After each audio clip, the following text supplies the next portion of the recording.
Atenção, vascaínos, é vasculhada! Tudo! Como é que é, Casaca, casaca, casaca, casaca, casaca! A turma é boa, é mesmo da fusaca!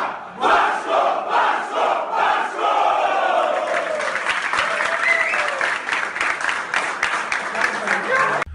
Olá, seja você vascaíno ou vascaína, muito bem-vindo aqui mais uma vez ao canal do Vasco Eterno. Pessoal, deixe seu like, compartilhe nosso vídeo, se inscreva no nosso canal, assine o sininho e no final diga o que você acha desse jogo Internacional e Vasco, porque este é o nosso tema de hoje.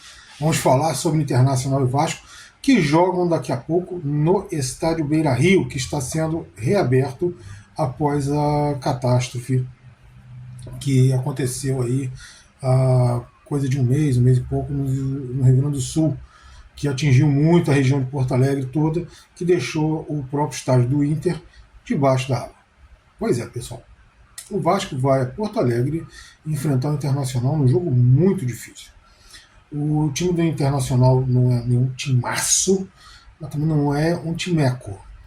Eles estão aí, veja bem, eles não vêm de 3 grandes resultados, tem 2 empates e 1 derrota, mas eles vêm embalados pela reabertura, que eles devem fazer uma festa lá na reabertura do Beira-Rio, e então isso deve animar um pouco a torcida, jogadores e tal, deve dar um gás a mais, e pela necessidade de vitória, embora eles estejam bem acima do Vasco na tabela, por exemplo.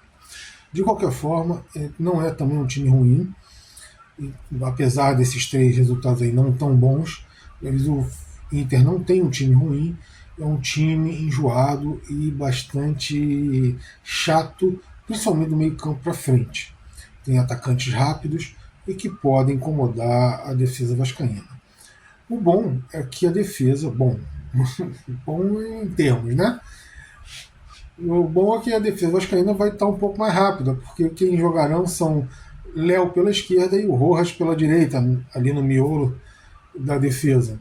Por que isso? Porque o Vasco vai para Porto Alegre, se eu não me engano, são 7 desfalques. Vamos lá.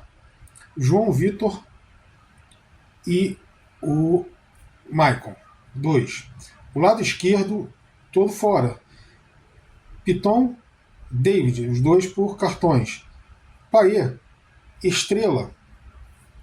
E você ainda tem o Hugo Moura, 7. Talvez tenha até mais alguém aí. Então são pelo menos 7 desfalques do Vasco. E o time vai modificado por conta dos desfalques. Então eu acredito que o Vasco entra em campo aí com Léo Jardim. Na direita nós começamos aí a defesa com Paulo Henrique, Rojas, o Léo, e na esquerda nós devemos ter o Luiz. Aí no meio, eu acredito que vai de Zé Gabriel. Eu não acho que o Sforza entra de primeiro, de titular. Eu acredito que entra com o Zé Gabriel.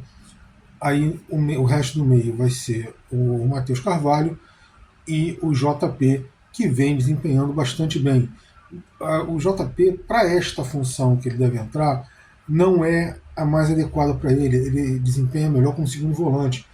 Mas como o Vasco vai jogar fora, de repente vai jogar um pouquinho mais recuado. Os 3 vão atuar realmente como primeiro e 2 segundos volantes, um pela direita e outro pela esquerda, mas com uma certa liberdade para chegar ao ataque, esses 2 segundos volantes.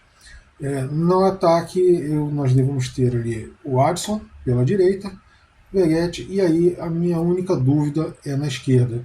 Se ele vai entrar com o garoto da base, isso fatalmente deve ser, mas se é com o Leandrinho ou se é com o ponta esquerda mesmo, que entrou aí, que vem até jogando muito mal, era um promissor na base, mas desde que foi profissional vem jogando muito mal.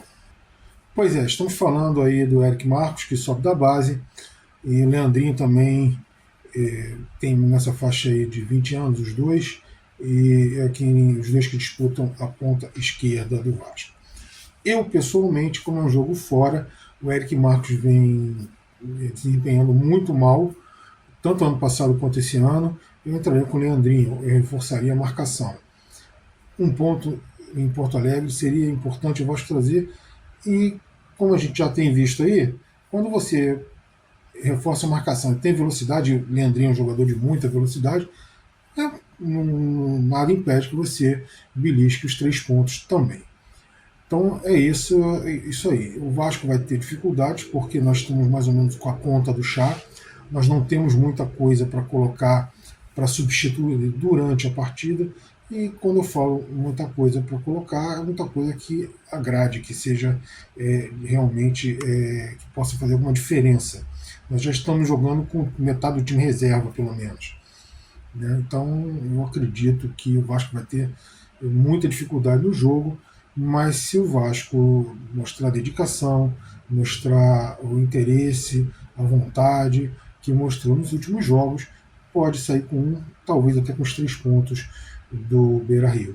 Até porque assim, se o jogo festivo dá um gás a mais, também às vezes dá um relaxamento a mais também, e times que entram nessas condições aí de festas às vezes tropeçam nas próprias pernas, não por ruindade, mas por dar aquela relaxada, se sente normalmente muito confortável, relaxa, e a pior coisa que tem dentro de uma partida de futebol é você relaxar demais. Então é isso, pessoal. O Vasco joga às 18 horas lá. Jogo que eu tenho transmissão só em TV fechada, né, pay-per-view. E vamos ver o que a gente consegue nesse jogo aí. Eu acredito assim, se eu não estou tão animado como para o jogo contra o Fortaleza, também não estou tão desanimado. Eu acho que o Vasco consegue fazer uma boa partida mesmo com esses desfalques. Isso aí, pessoal. Valeu. Como eu falei lá no início, deixa aí, diga o que você acha dessa partida, desse confronto do Vasco, e até o nosso próximo vídeo.